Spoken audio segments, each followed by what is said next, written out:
I'm probably the worst Well, player. everyone, I know that we've invited parents to the meeting. I know some of our staff stayed, which is great.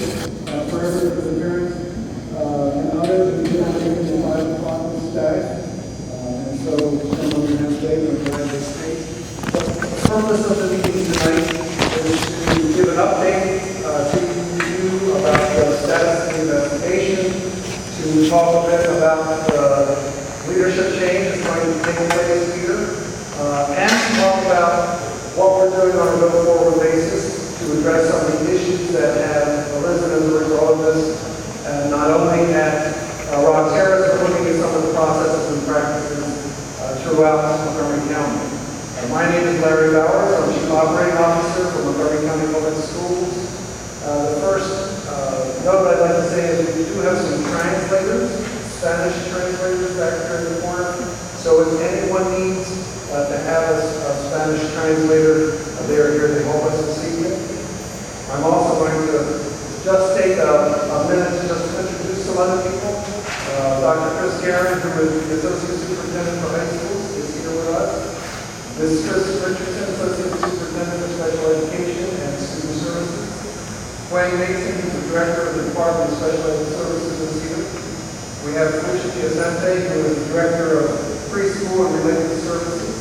We also have Kevin Lowndes, who is the Director who works with Chris in Office of School Support and Improvement. Mr. Miles Allman is here from Human Resources. Ian Thorpe is here from the Internal Audit Unit. Rob Grundy, who is a Director of Performance Evaluation And from Internal Audit. We also have some folks from the Communications Office. Brian Edwards is here, David Phillips is here, and Deborah, my assistant, is here. Part of why I introduced everybody, some folks will be also presenting this week, but also at the end of the evening, we're going to stay around. Individuals don't necessarily want to ask questions to the whole group, but we prefer having a conversation one-on-one. We will be here, it will be many of us, so I want to encourage you to do that. Again, we will have an opportunity for questions, and we'll respond to questions. If individuals don't feel comfortable, we're going to also, I think, have some cards that people can write their questions down. So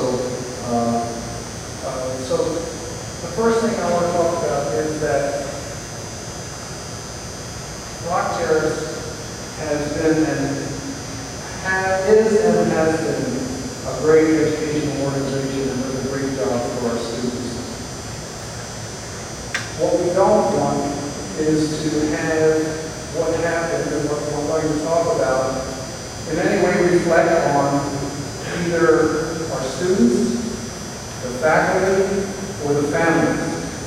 And so part of what we need to do on a go-forward basis is to make sure that we're working together as a community to make sure that we're developing the right culture and environment to make sure that it's positive, and we know that the staff here work hard, the parents work closely with the staff.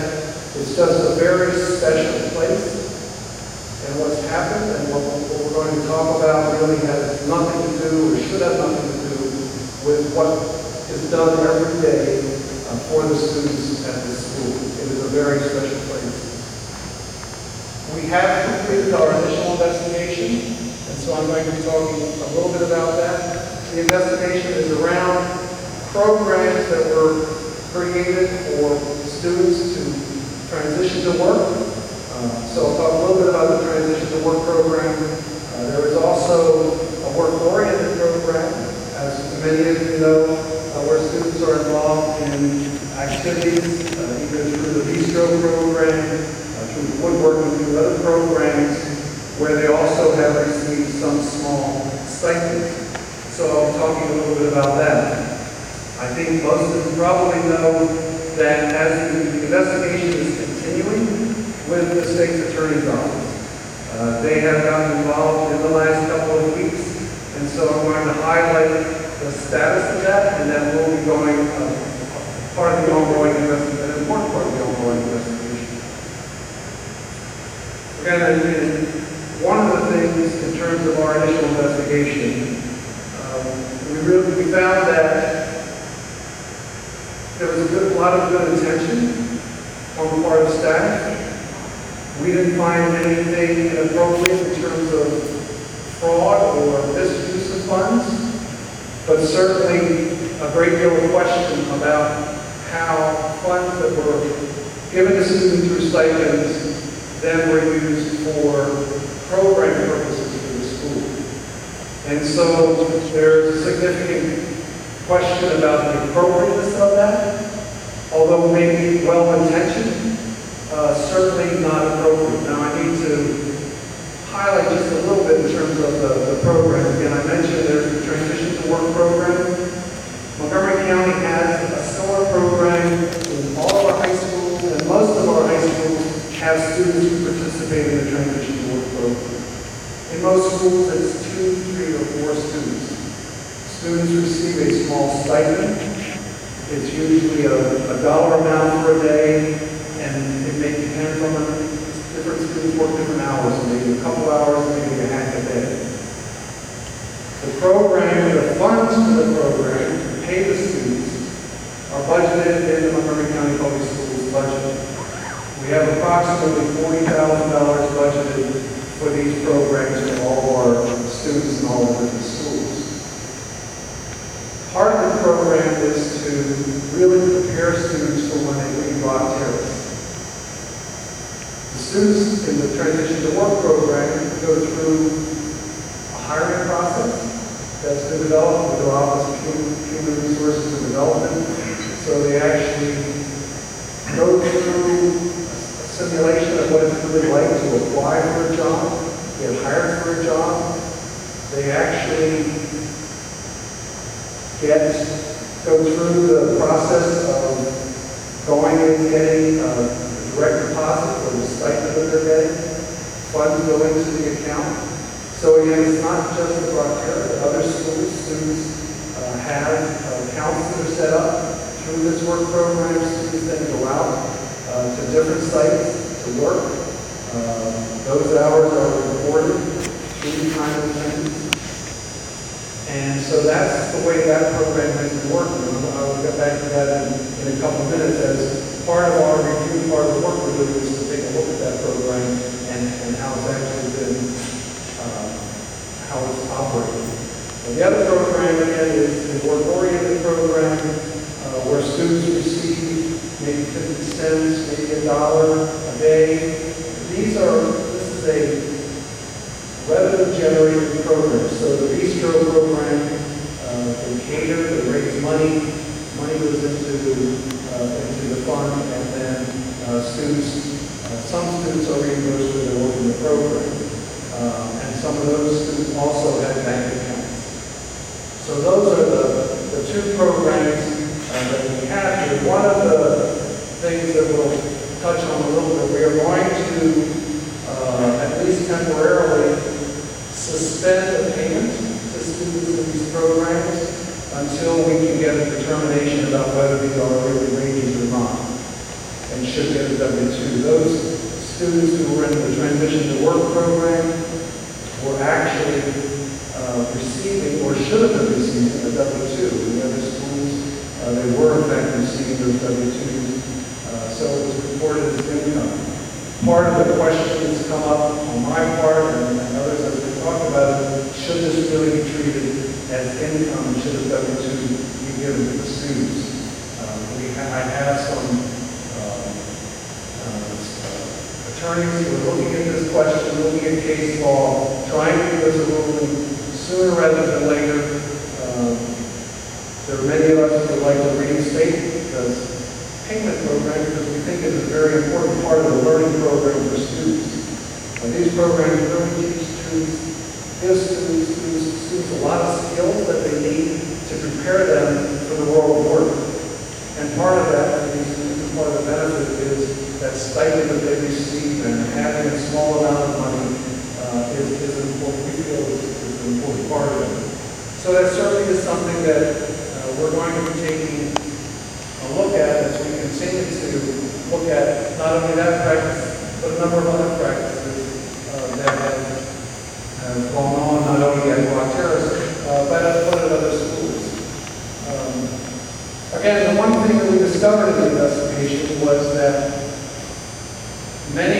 funds, and I say many, and I'll get to talk about that when I talk about the state's attorney's investigation, many of these funds were actually then used to pay for program purposes. So the funds that were going into the students' accounts were taken out and then used for program purposes. We don't believe that that was an appropriate use of funds. We don't believe that that, in fact, should have been done. And in fact, in other schools, that is not what happens with these funds. And so part of that leads into the state's attorney's investigation. We were unable to tell in our investigation exactly how much went into these accounts over the years, how much was actually then withdrawn from these accounts. So part of the state's attorney's investigation is going to be to be able to go to the bank, to the credit union, to gather information, to get information about these students' accounts. We are working with them. We certainly encourage them to do that. We're very interested in getting this information also. We could not get it, but we really felt, we believe it's really an important part of the investigation is to find out exactly, to the extent we can, to the extent the state's attorney's office is able to do it, to determine how much money we're talking about actually went into these accounts, how much came out, and where it went to. Some of it may have gone to students, some may have gone back into programs. So the state's attorney's investigation may not necessarily be limited to that, but that certainly is part of what we're going to look at, to try to find out exactly the amount of funds, what students we're talking about, what was actually deposited and then what was withdrawn. Again, the state's attorney's investigation may look at some other things. They may ask to collect some additional information, and we are certainly going to work closely with them to provide any information that we can to help with that investigation. Certainly, and I know there's been some question raised about these funds and what should happen and should these funds be restored to these students. I think I can't stand here and answer that question now. I think it's an important question. I think it's a good question. I think we have to first determine, can we actually track these dollars to find out the actual amount of money that went into these accounts and how they were used. That's going to be a challenge, but certainly one that we hope, as part of this investigation, is going to be able to be identified. And again, I think it's an important question about whether or not those funds should be restored to the students. It's something we're going to have to talk about, have to discuss, if in fact we are able to gather that detailed information, specific information about the individual accounts. There were also some families that were impacted by both or either having additional income and or having bank accounts. And these are families who were on receiving supplemental security income and whose benefits may have been impacted by, again, either having a bank account with funds in it or with a certain amount of funds in it with having income. We certainly are committed to working with each and every family who has been impacted by this to make sure that their benefits aren't going to be reduced and to do anything we possibly can to make sure that their benefits remain at the level that they are eligible for and not impacted by this. So we know of a couple of families that we've been working with. There was a story, I think, in the newspaper about one family that had been impacted. And so it's important to remember in that situation, the individual, the student was actually in another work program. It was really through Bridges, which is a partnership with Marriott. That student was actually earning a wage as a result of that program that he was, the job that he was involved with through the Bridges program. So it's a different situation. And one of the things we're trying to define, again, is what we provide is a stipend, not a wage. It's not related to a specific amount of hours. It's really a stipend. And the number of hours the students work varies, but the amount, there's a standard amount throughout the county that students receive for participating in the transition to work program, the amount is the same. So again, I think though this situation, the specific situation was highlighted, really shows us how important it is for us to work with parents, to make sure that they are clear and they understand what not only the program is, what it's going to entail, but if there's any money involved, what it is, what's it for, how it's going to work. If in fact they're in a program like Bridges, we need to be clear that they understand that these are wages. If there's the possibility that a family is going to be impacted, their SSI benefits are going to be impacted. We need to make sure we have that conversation with them. Again, that's not just at Rock Terrace. That really is throughout the county, because again, there are other students, other families who may in fact be impacted.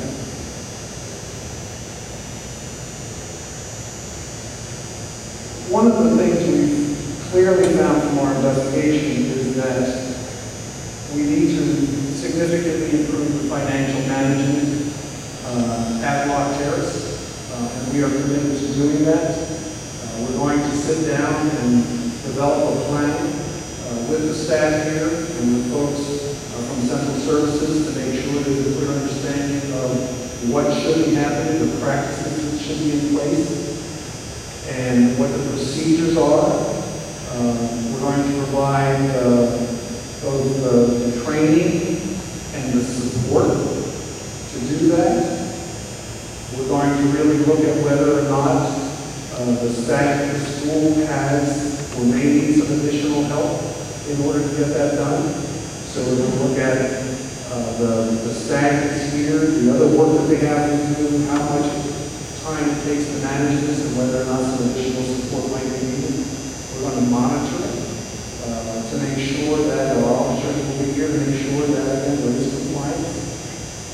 We want to have everyone, and that's the parents, staff, the community, know that the financial operations at Rock Terrace are being handled appropriately, are complying with all of the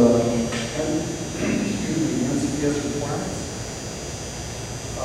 and that if they're not, we're taking appropriate actions to help the school make sure that they are.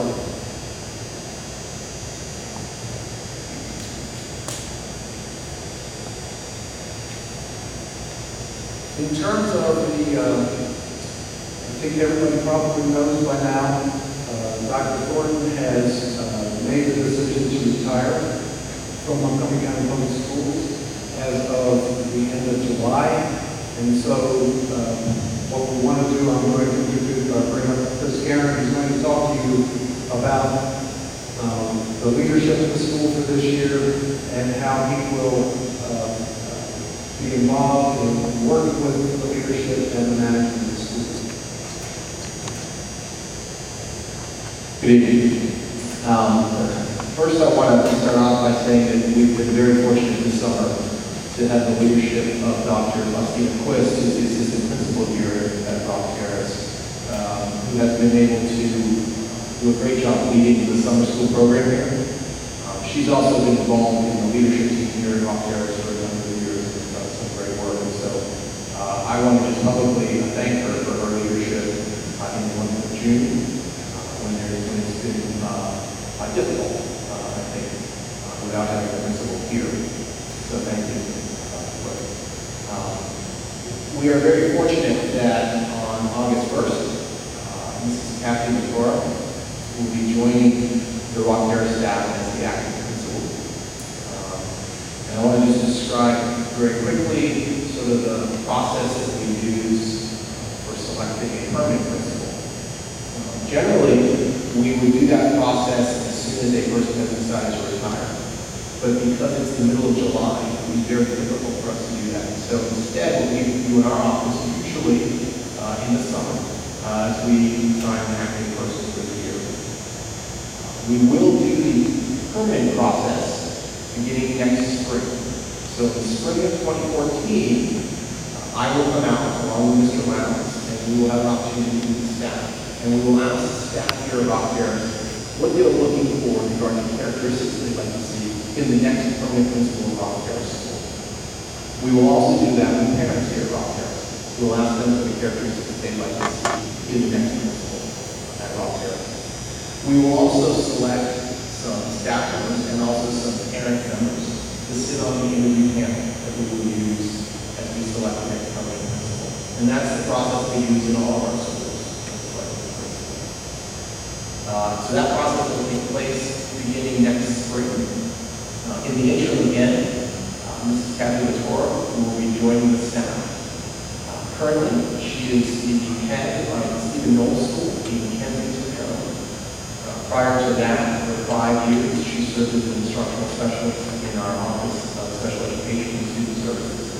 Prior to that, she's taught special education throughout Montgomery County. She actually started her teaching career at the lab school in Washington, D.C. And she has her master's degree in special education from American University, which she got after being in the lab school and before coming here. Yes, so we are very appreciative of her coming over and joining us now. She's eager to do that, to come over to meet staff, to meet parents, to meet students. We are trying to also, though, I'm trying to control her enthusiasm a little bit because she also currently is running Stephen Knowles.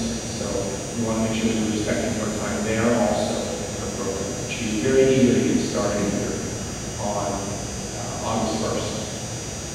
As a part of our process working with new principals, whether they're permanent or active, she will be assigned a consultant principal. This is a principal on special assignment who will be able to support her throughout the year in her transition into this next level of leadership.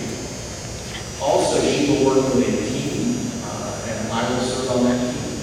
Again, the folks who will support her throughout the coming year. This is a process, again, that we use with all of our active and permanent principals, and that we found to be quite beneficial in order to try to help them as they take on these leadership responsibilities. And I just think it's important to know that my intent is to be a visible presence within the leader here at the school.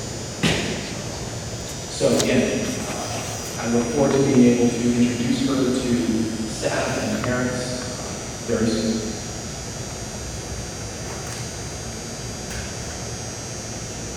Thank you, Chris.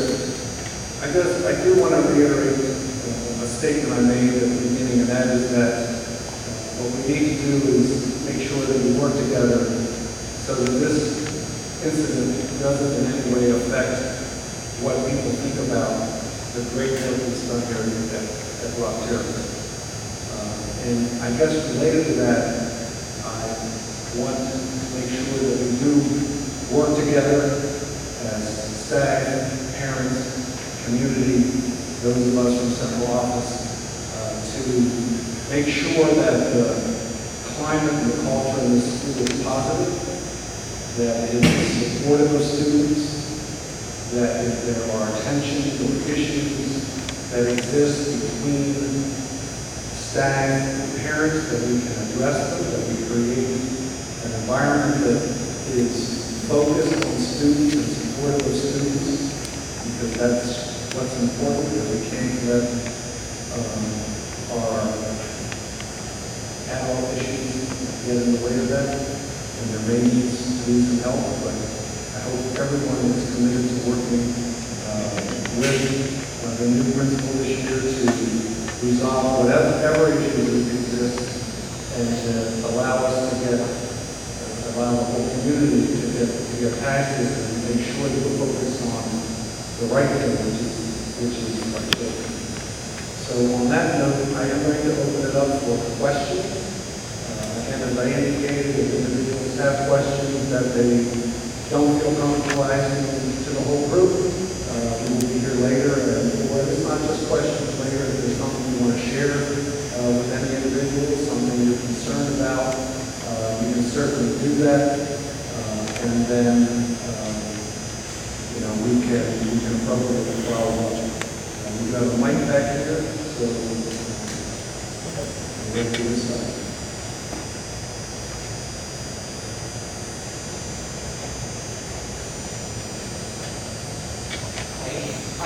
I'm graduating parent, and I appreciate your time in doing this. But my question is how have you tried to reach out to the Rock Terrace community throughout the years? If we didn't hear through the grapevine, we wouldn't have known about this meeting. It was only posted on the website. I am one of the parents that are involved in this situation and have not been contacted by anybody through the school system. I'm assuming that because you're graduating. I really just graduated this past year. So, and again, it's a good, I guess, a good challenge. I mean, we did have a number of connected messages to current students. So I think that's a good point in terms of missing a group of parents now. Part of the investigation is not just limited to current students, it's also going back a number of years in terms of the records that have been found. And so the state's attorney's investigation will in fact include previous students. But I think it's a very good So you are providing them with the students that have been throughout the years here? Yes. How far back? I think it goes back about 7 years.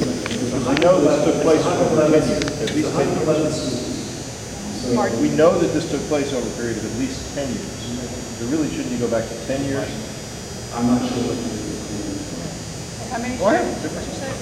Somebody else go We first. all have several. How many students did you say? I'm not sure exactly how many years. I don't know if we've had that answer here, but I can certainly follow up on that. Hi, I'm Lana Astro. My question is, I can't think of any legitimate reason whatsoever for a principal of a school to be signing in on a bank account with a minor child. And I don't think that's addressed in NCPS policy. So, how did this even be allowed to happen in the first place? Where was the oversight? How did this happen? I haven't heard you accept any responsibility. And I don't disagree with the fact that she certainly should have. I mean, again, in other schools, the way the system should work is parents should be aware of these accounts, the students' accounts, school staff should have these, should be on these accounts, should be involved in these accounts. And so, again, part of the stopping before we go is to make sure that we have clear protocols, clear practices, clear expectations in place, and to make sure that they're working appropriately everywhere. My son went here and it was a very good experience. I do agree. The school needs to stay intact, the program needs to continue. But at the same token, my son was a minor and that bank account was only about the dots. And the principal signed on it. And I put up a fight when they wanted this account. I said I didn't want it. I did not provide a social. Somehow it was on those documents. Someone had him sign it. Her name is on the documents. My address is crossed out and the school label address is put on for his home address. And that's where the bank statements went because I've never seen it and didn't even know an account was open until someone told me about it. Because I too was not made aware of it because we are out of the system now. How can that happen? He's a minor and I'm his parent. Again, that's, a very good question. How could it happen? Why did it happen? Again, that's part of the ongoing investigation. The state's attorney's office is certainly going to look at these accounts, try to figure out exactly how it happened. I cannot tell you, again, this is an ongoing investigation. And so I preface it by saying, in our initial investigation, we're not finished. But certainly, as I indicated, it's not appropriate. It wasn't appropriate. And in fact, there's some question, again, the transition to work program is different than the curriculum-oriented programs. And so there's some serious review, we have to take a look at the other programs to see that that is even appropriate to have those accounts for minors, whether or not the parents sign off or not. Because he's not in transition, he's in the other. Right, so I think we clearly need to take a look at that. And again, as I said, there's a lot of practices we have to take a look at and make sure we're working closely with the school to be clear about what's appropriate and what needs to be in place and what should happen and what shouldn't happen. And it's not going to be just a transition to work, but with the curriculum-oriented programs also. I hear you referring to the other schools in the system. Clearly, you have federal law, federal Can I ask my question? Go ahead. My name is Jan, and my son graduated in 2010. And I'm here not because of the school, the program is good, the staff is great. But I found out from Social Security that my son had a bank account. And this is back in 2011. But I believe that it doesn't really affect us that much. But then I learned also later on that he also had W-2 for 4 years that I never see. And I don't even know how it happened. And nobody ever told me about all these things. So I haven't seen any statement in here talking about the W-2 that for my son that never been sent home.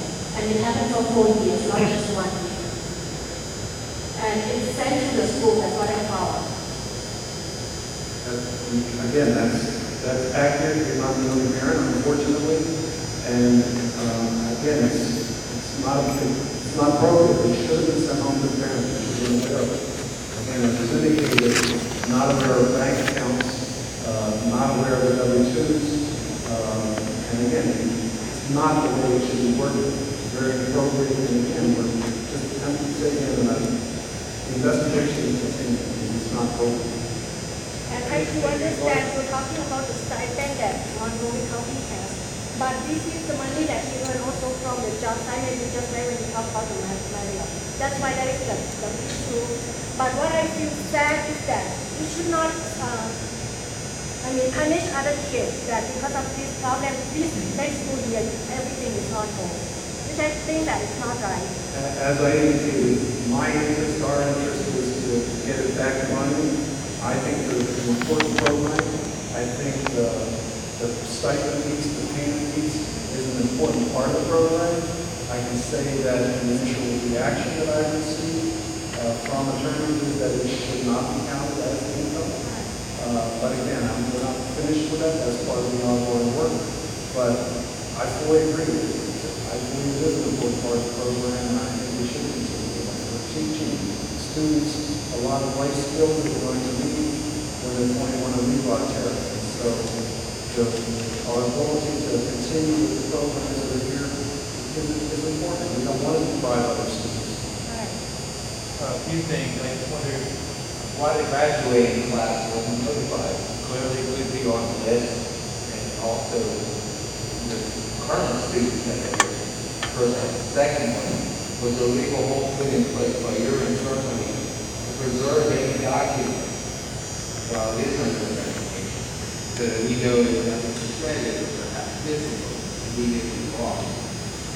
So in terms of the first question, I can respond and say we should have, be able to notify those who left. So again, we're just using the current student database and connect it to all on an important point that you made.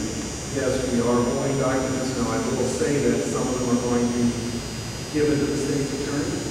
So, and they will have to sort of requesting some of that documentation.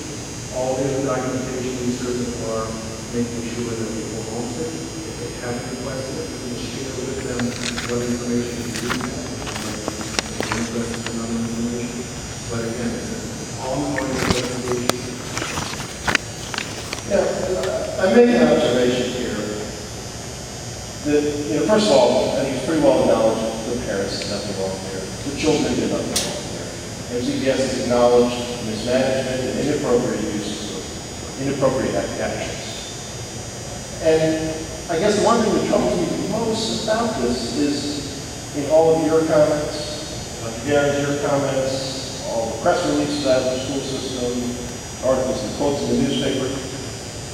Nowhere has anybody from NCTS said, we're sorry, we made a mistake, we screwed up.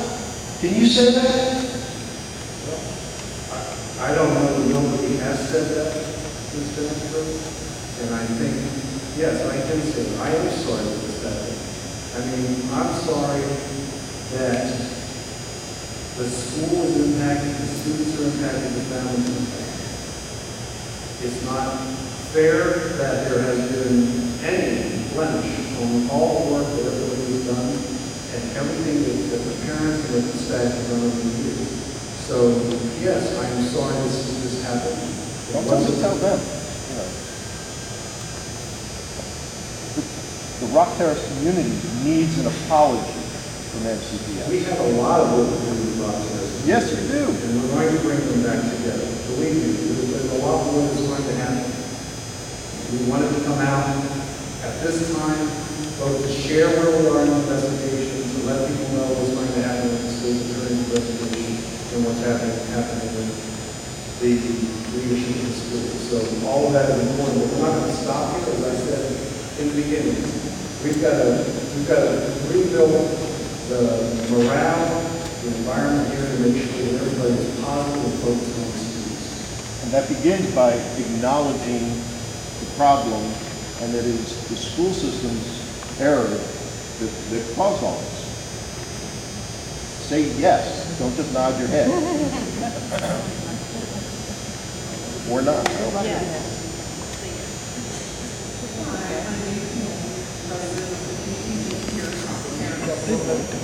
Budget.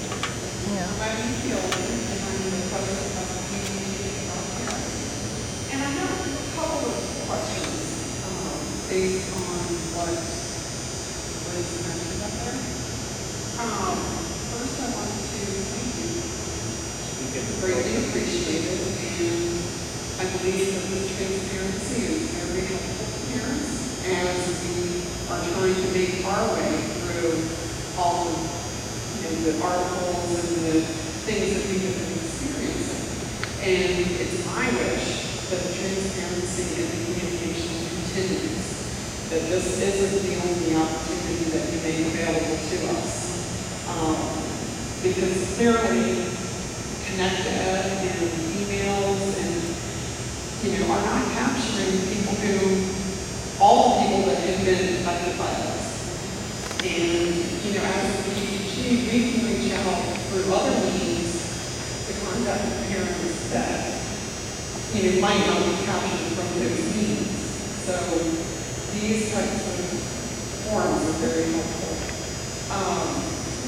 It's my wish, and PPG's wish, to really notify all the parents that have graduated here, are not in there, that aren't captured in there, with the record keeping that's kept for all the students through the years. I mean, records are probably kept until students are 21, whether they're in school or not. So there has to be a way to somehow go through those records and find those students that haven't been captured. So even though that's a time-consuming process, it's very necessary. And we've got to capture those people. And you mentioned working with parents who have been affected for their SSDI. What about those parents who have been denied and aren't getting anything? Are you going to work with those parents too? Because there is a minimum or a maximum amount that those students can have in accounts, and they get denied. What about the parents or the kids that have been denied? Are you going to work with them too, not just the people who are getting maybe a lower amount each month? Certainly, if we can identify them, that's what we hope to do. I mentioned about the communication. That's really important for us to be able to communicate that to parents. If in fact they might either not be able to be eligible for benefits or might lose benefits. So I think the first point is one that others have mentioned, and certainly the one that we need to follow up on in terms of communication with the parents of students who have graduated and left Rock Terrace. And again, I think we also need to determine when we're working with families and parents that we understand the impact, the potential impact of having this money or these funds in a bank account. My name is Nina Liakos. My daughter graduated from Rock Terrace this past June. And I'm just curious about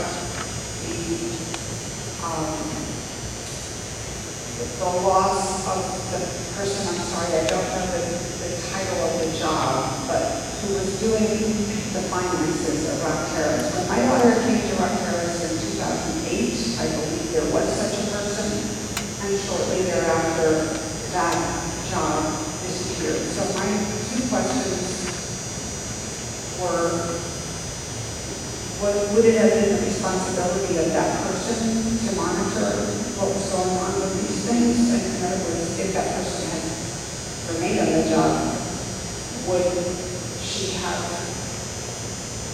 noticed what was going on and maybe stopped it? And why was that job discontinued at Rock Terrace? Is there such a person at every school in Montgomery County, and Rock Terrace is the only one that lost theirs? Or is it, how do you determine which school rates somebody whose job it is to look after finances? I'm just curious. Two things. One, in terms of the question or the issue of the financial specialist being here, there wasn't anything that different from when the financial specialist was here than active financial specialist. Secondly, none of our middle schools and high schools have a financial specialist. Our elementary schools don't. We look at it in terms of the amount of funds that actually go through a school, the amount of funds that are handled. As I indicated, and I think it's been 3 years since the position's been here, but I'm not positive about that. But as I indicated, I think we need to take a look at the work in the office. So it's not just financial work that there is, there's a lot of other work that the secretaries in the office handle. So again, it's not unusual for a school to have the admin secretary be responsible for all the finances. In fact, in a majority of our schools, that is the case. But again, I think we have to take a look at it here and see whether some type of additional support might be needed in order to help with the plan that we identified and put in place. My question regarding your work-oriented program. How are the funds, your hourly wage determined? Because my son worked 2 years in the office skills and shredding and labels and stuff. And I assume that's the 2 years that the school would get some kind of stipend from the realtor or whatever, because I know that he did labels for a real estate office. Because he had funds put in his bank account for 2 years. He didn't like that anymore, so he switched to bistro and cafeteria, which he did those all day long, no classes. He worked the bistro part of the day, cafeteria part of the day. That pretty much made up his entire day. In those 2 years, there was no funds put in the bank, but the bounty $800 that was in there went out of the bank. So my question is what calculated his hourly wage? Well, what was the range? And where is those calculations? Because at one time I was told we had to do a timesheet. But I've never seen a timesheet since like the back to school night when they tell you all these things and they show it to you. And then when I came in one time just to see the stuff, that was on the book. The book that they give you that shows what your child did throughout the year. It was a notebook. I had it at home somewhere. But I've never seen one since. So where are all these calculations? And can you all retrieve them? Because they used to be on like a spreadsheet in the computers. But are they still there? And does anybody know? So my understanding of it is that there were different rates for different students. And this is, again, it's not the transition to work program, it's the work-oriented or curricular program. My My understanding from investigations, some was 50 cents, some was $1. They vary. I think there may have even been some that was a different rate. Those are created for the school. And this is not something that is, I'm aware of, this is something that goes on in other schools in terms of that specific program.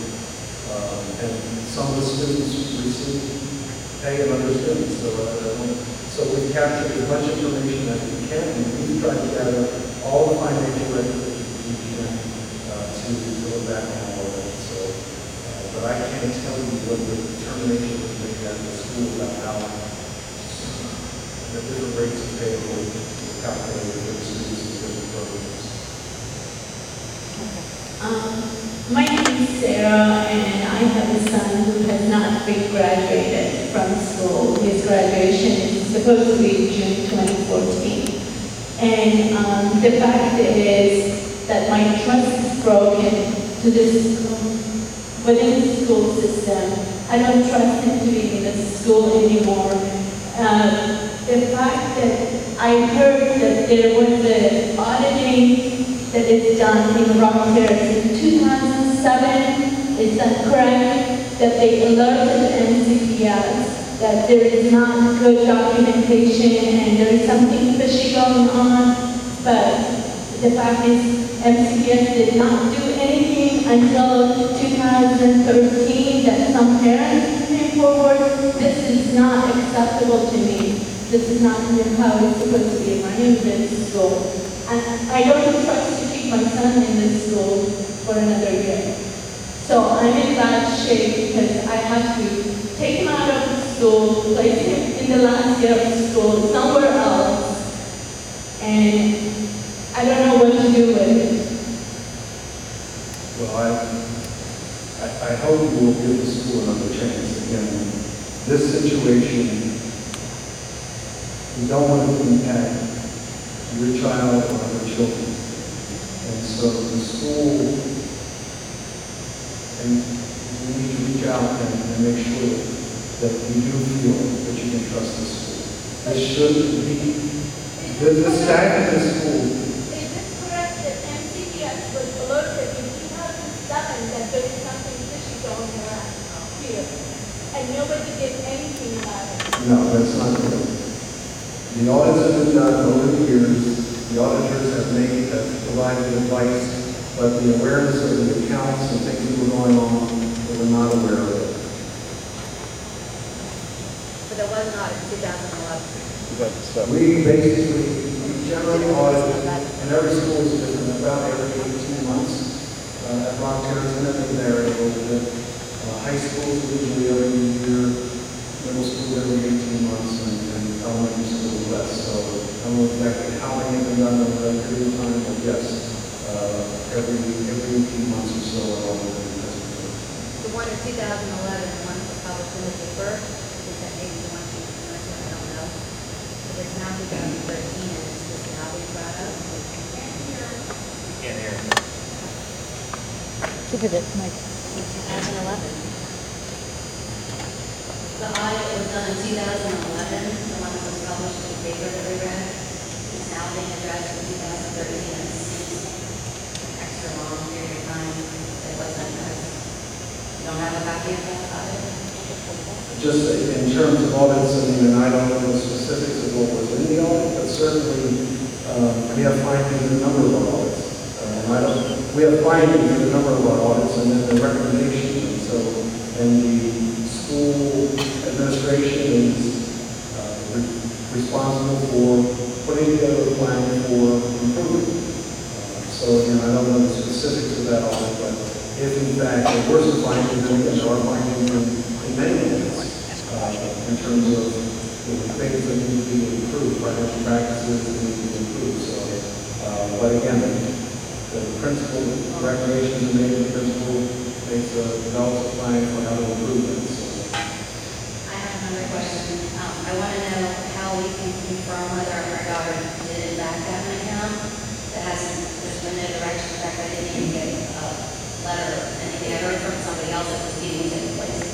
She just graduated in June, and she was paid. I don't known to do both.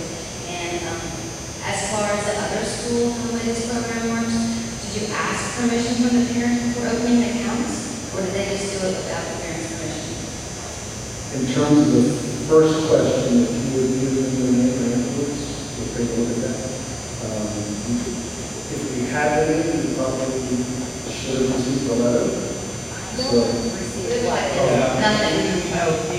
The parents have reached out to the community. You guys have not reached out to the community. It's been a parent calling a parent calling a parent. I am one of the people, my name is Tamara Clark. You have all my information, and you have not called me to ask me anything. I have supplied you with everything, but no one's called to contact me. So I do not believe that you have reached out to the community. It's been very on the down low. and my point was that the names of all the students that we had in that accounts, we sent letters to. So I can talk to you afterward, I'll get your name, and we will see if we can track down that information. So you're telling me that everyone that you know that has a bank account, you have sent a letter to? Yes. Okay. I will follow up with you with some parents that do have that information that did not get that letter. Okay? I'm sorry, Ms. I was curious about the other school programs that have this. What Again, about I indicated that? in the other transition to work programs, they work similarly. An account needs to be provided, but the parents are required to sign off on that, provide the information. So it was just Rock Terrace that was not done. As far as I know, yes, the protocols are in place, one following the next. Just out of curiosity, who authorizes Montgomery County Public School System to open up email accounts for our children? For your children, Yes, without the parents' permission. My daughter had an email account opened up that I had no notice about until this year. She graduated this year. So I want to know who authorized her to have an email account. I don't know the answer, I don't know who did it, and so I can't say who authorized it. So, again, that's, afterwards, if there are issues like that, we just need to come forward and share those stats so we can follow along. My name is Rose Marie Conlon. I'm a parent of a former student graduate from Rock Terrace. Would you agree that if a student worked in either program and was paid for their work, the work that they did, that money belonged to the student? And would you agree that that money should not have been withdrawn from their bank account without the parents' knowledge and permission? Also, do you feel that at the very least the money should be returned to the students or the families? Although you said the investigation is continuing, I would think that this is something MCPS could do to try to make things right. And because you do have the evidence that this has happened. And I think I answered all those questions before. The answer to the first one is yes, it is the student's money. I do believe that, and again, as I indicated, the way it works in other programs, other schools, that is the way it works. And it was not appropriate to remove those funds for program purposes. And as I indicated, if we can, in fact, through the work of the state attorney's office, identify those monies specifically, the deposits, the withdrawals, or the purpose of those withdrawals, then I think it is a very appropriate discussion to have. I think we definitely need to have that discussion. Now, I want to know if you know how the so-called senior trips to London and Canada were funded. Given that we know, and I've seen with my own eyes, that cash in the amount of $300 was withdrawn around the time of the spring break trips from various student accounts. Were these school-sponsored trips, was any of it paid for with student money from these accounts? Our investigation did not disclose that any student money was used for those trips. These trips are similar to trips that are Many other schools have, and they are paid for by participants, and many schools, it's students who participate, and then chaperones, staff at the school, oftentimes chaperones. So, again, we did not find any investigation that any of the student funds were in fact used for that purpose. But since they were cash withdrawals, how do you know? We don't know exactly. That's part of the conversation. That's part of the conversation about the investigation. We work to tell how many, how So the answer is not that you didn't determine, you determined that it wasn't used. It's that you don't know whether it was used or not for those trips. You can answer it any way you want to answer it. So you're not answering. Thank you. What is it?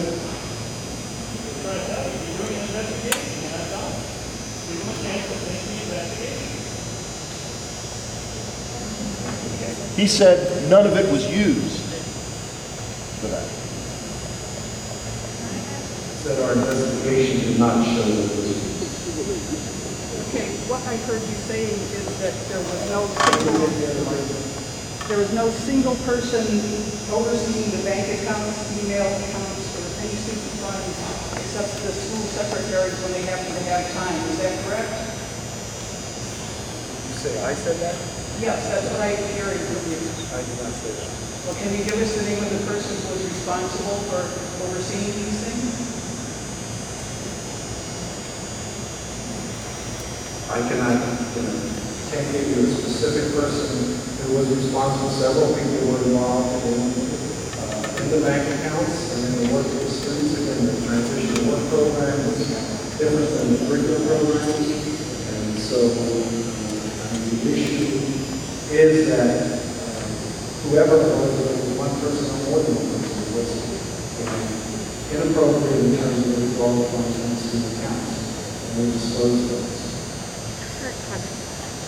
So my name is Dawn with long-term programs, I'll fund the programs. But yet, every week I would spend money for my child to go on a CBI outing. It just occurred to me, what programs are you talking about? There are a variety of programs in terms of student participation, and as you know, they use public transportation, they visit different places. There's a variety of programs in schools. School funds are used.